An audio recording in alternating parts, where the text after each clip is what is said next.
and welcome to this episode of the Corporate Escapists TV show and podcast. I am your host, Christine Ness.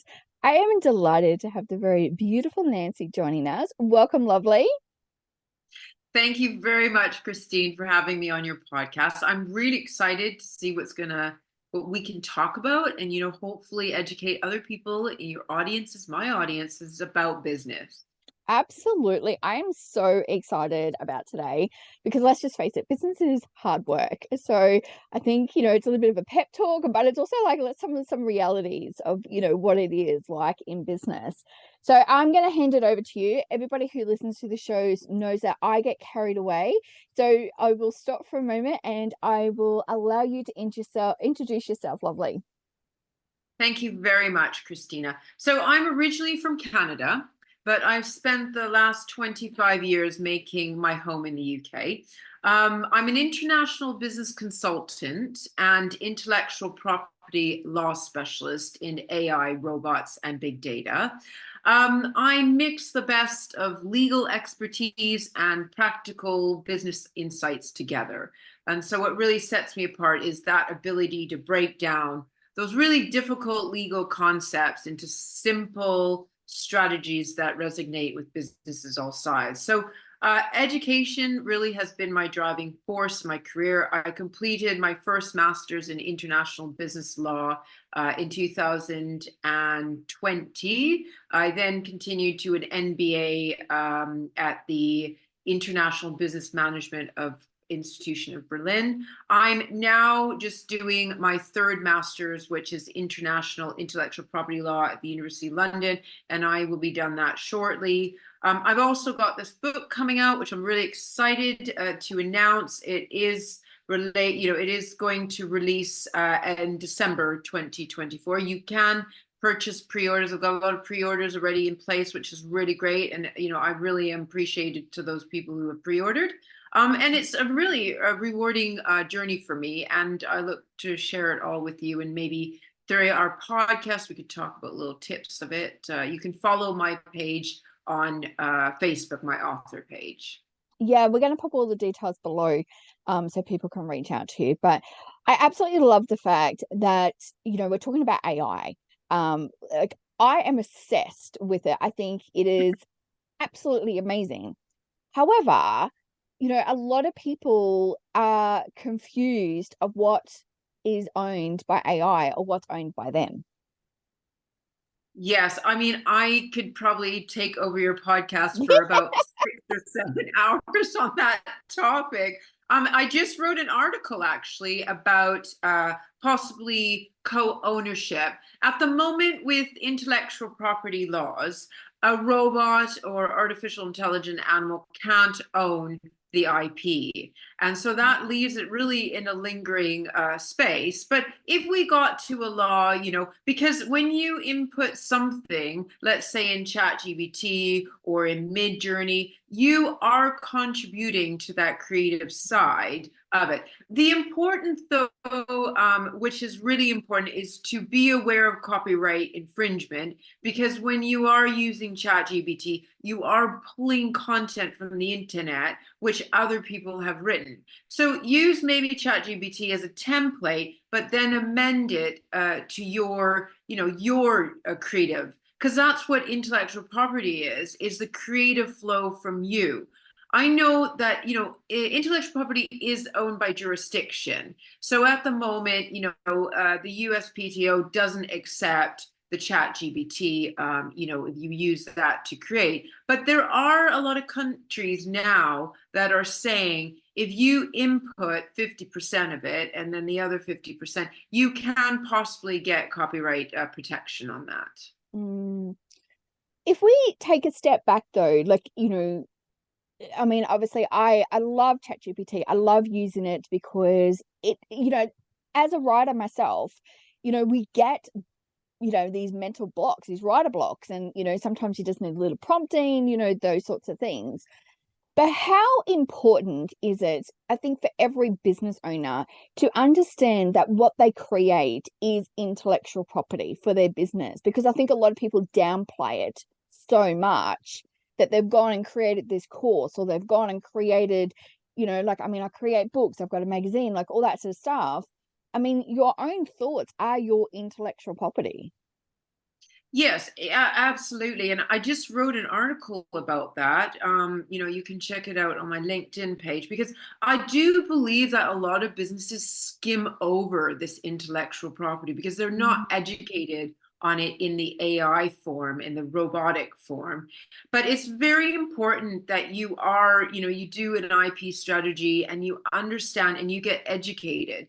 I've done 7 years now in IP in university and learning the ins and outs. And I can't even keep up. It just keeps yeah, changing and evolving and evolving. But it is your responsibility to sustain and to understand and not say, well, I didn't know how AI is supposed to work with copyright or any yeah, intellectual property. Intellectual property, we divide it just to kind of give the audience an understanding. So you've got intellectual, so it's the intellectual creativity in your head, but it needs to go on property.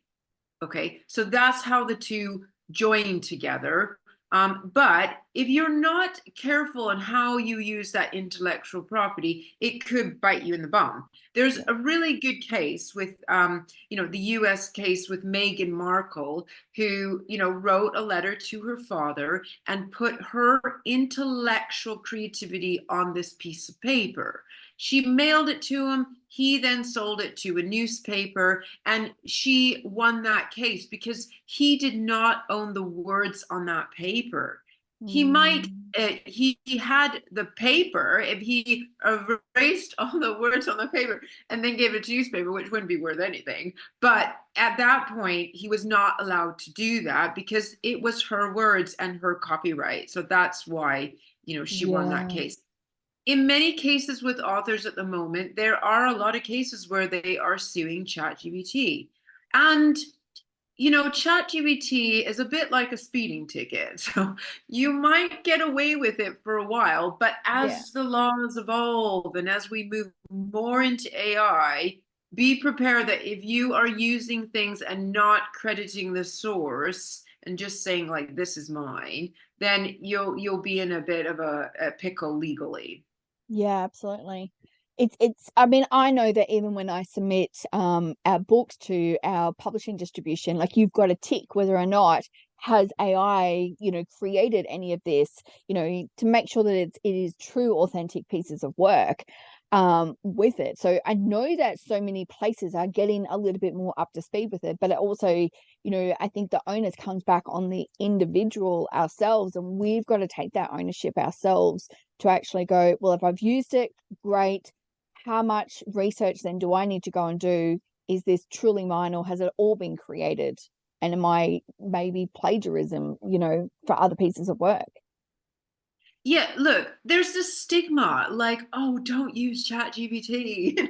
There's this stigma, but there's really pros to this. It's Yeah, just obviously crediting the source at the end of the yeah, day. And, yeah, you can use ChatGPT, but then sort of word it in your own words, yeah, use it as a template and take that away. Like you said, a prompt, which is absolutely fine. Look, we live in a quite busy world, and if something can help us, look, if you use a dishwasher, it helps you get your dishes done yeah. faster. That's A it. washing machine, we're not washing clothes by Yeah, hand anymore. So yeah, these robotic instruments were already put in place in the 1950s and 60s, let's say. So we're just evolving. It's really embracing it and being accountable and understanding the ins and out of it. It's not a bad thing. I know a lot of authors criticize it and mm, curse it and say that's horrible, and people are taking my ideas, but it doesn't have to be like that. It's just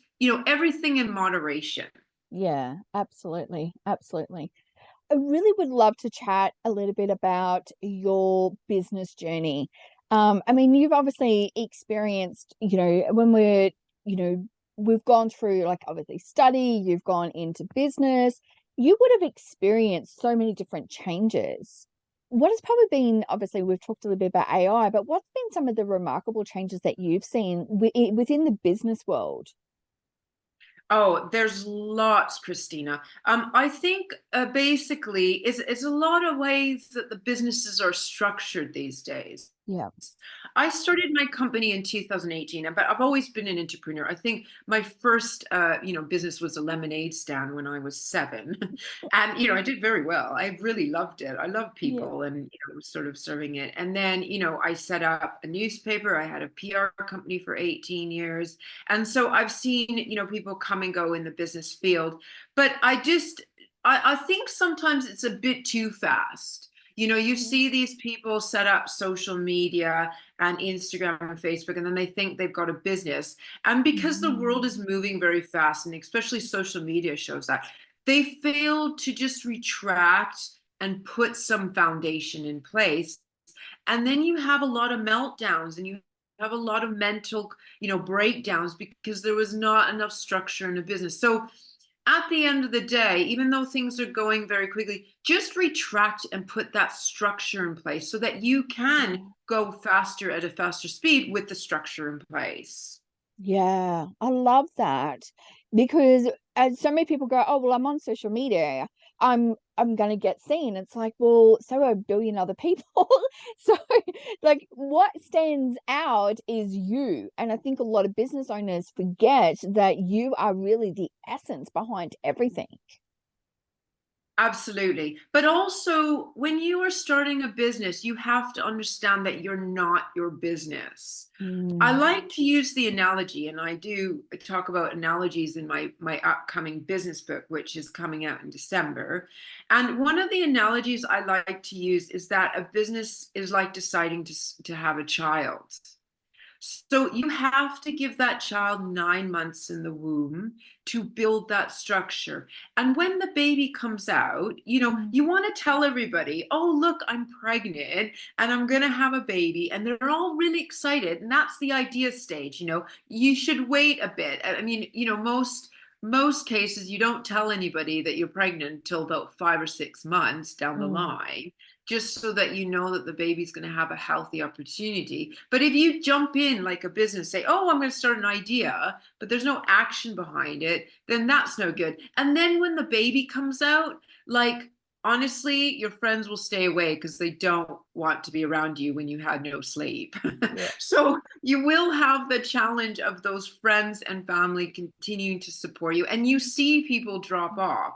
But your goal is to feed that baby every 2 hours and understand the baby cannot go and get a job and make you money right away. It takes time for this baby to develop and eventually stand. And then maybe by year 4 or 5, when it starts, school, these key elements and people will walk in. But again, not everybody in the world will know your baby right away.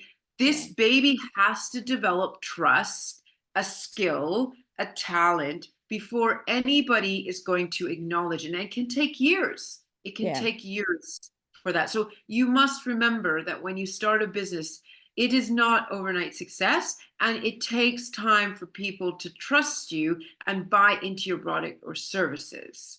Absolutely, absolutely. Because I mean, I've had people say to me, "You're an overnight success." I'm like, "Going, I've been doing this for 5 years, so you may just be noticing me now." But it's been 5 years of the work, and then there's the other work that goes on behind the scenes, like prior to that. So I absolutely love that. What would be one piece of advice that obviously that was, I think we're probably going to cover a lot of it. Look, when somebody is saying whether or not to stay in business or to sort of walk away because it is hard. It's hard work. Well, personally, I think business is easy. It's us who complicate it Yeah. with overthinking and complexities. Oh, I The love other that. thing is be patient. Yeah. There's a real difference between quitting and giving up. Sometimes it's time to let something go. When Mm, you have built a business, you need an exit strategy, and eventually you exit the business. I like, again, an analogy is that, Kate Middleton in the UK, who is married to Prince William, her mother put her in the right schools and educated her the right way and put the right food and the shoes. And then she exited the responsibility. She's still her mother, but now Kate has her own family and she's done well with their exit. Mm, The point I'm making with that is there's a time to let go of something and then there's a time to give up. I personally think until you've got to the point where you've watered the plant and it's come to a place where you can exit it and maybe somebody else can take it to the next level is what you mm, should do. When you quit, it's not, quit for the day. Go and lay on the sofa and quit for the day yeah. and then recharge and get back and remember why you did it from the beginning, which will resurface. But I think a lot of people, they start a business thinking, I'm just going to jump into bed with somebody and make a baby. Yeah. And then they don't realize how much is involved in Yeah. raising this child. So that's why I say to people, do a business plan. I offer a business plan course, and it's through that process of doing a business plan, you realize and you come to the reality of how much work is going to be involved with starting a Mm, business. If yeah. you don't want to do that, go nanny somebody else's business, finish your day at 5 o'clock, get your paycheck, and go home. Yes, absolutely. Well, I have absolutely loved this conversation. I think I'm excited for your book to come out. So we're going to obviously put all the details in that below and how people can follow you. But before we go, we ask 5 just sort of random questions so that people can get to know you personally. So if you're ready for that, beautiful, I am ready. amazing, amazing. In the morning, are you a coffee or a tea person? I actually don't drink coffee or tea. I don't drink any alcohol Oh, either, and I don't eat any sugar. amazing, amazing. So what would you have in the morning? Well, the first thing I do when I get up is I get on my spin bike and I Wow. spin for 45 minutes and I do a hit for 15 minutes and then I walk the dog.